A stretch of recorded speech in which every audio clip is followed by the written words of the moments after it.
মঙ্গলবার সকালে শ্যামনগর ফেডার রোডের অন্নপূর্ণা বাজার পরিদর্শন করলেন বাসুদেবপুর থানার আধিকারিকেরা এবং ব্যারাকপুর ব্লক 1 নম্বরের জয়েন্ট বিডিও প্রতীক বন্দ্যোপাধ্যায়।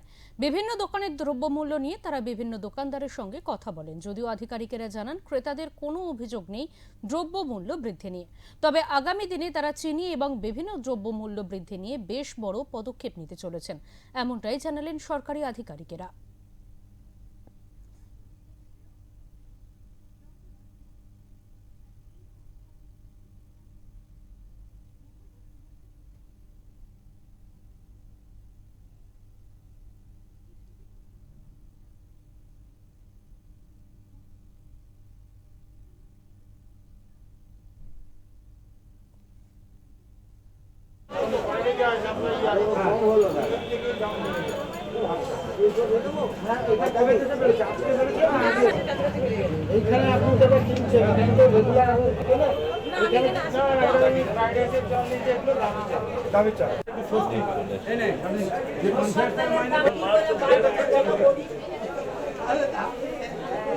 আমরা এটা প্যাকেটটা নিয়ে নিই।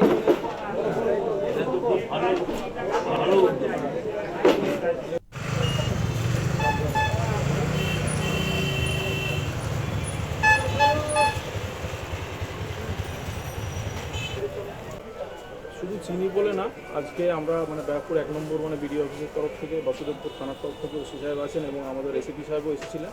আমরা জয়েন্ট একটা ভিজিট করলাম। তো আমরা এই অন্নপূর্ণা যে বাজারে আমরা বিভিন্ন ধরনের যে দ্রব্য, সেটা হচ্ছে আলু পেঁয়াজ থেকে স্টার্ট করে আমরা মাছের বাজারে গিয়েছিলাম, তারপর বিভিন্ন যে গ্রোসারি আইটেম সেগুলোও আমরা দেখলাম।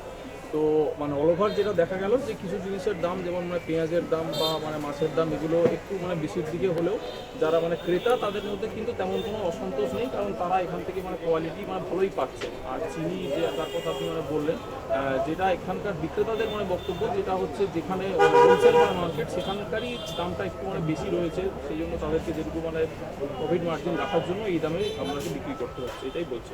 মূলত এইখানে যে দ্রব্যমূল্য কিছু কিছু জিনিস বেশি দেখলে না, তাতে কি আপনারা কোনো পদক্ষেপ নিচ্ছেন বা আমরা দিচ্ছেন? আমরা অবশ্যই এই নিয়ে একটা যে আমাদের ভিজিট হলো, এই রিপোর্ট আমাদের নেওয়া হচ্ছে, সেই নিয়ে আমরা আলোচনা করবো, উদ্বোধন কর্তৃপক্ষকে জানাবো। আমাদের অবশ্যই ক্রেতা যারা রয়েছেন তাদের সুরক্ষার জন্য এবং তারা যাতে কোনোভাবেই ডিপ্রাইভ না হন বা অসুবিধায় না পড়েন, সেটা দেখার জন্য যা আমাদের পদক্ষেপ নেওয়া আমরা অবশ্যই গ্রহণ করবো। কাঁচামালের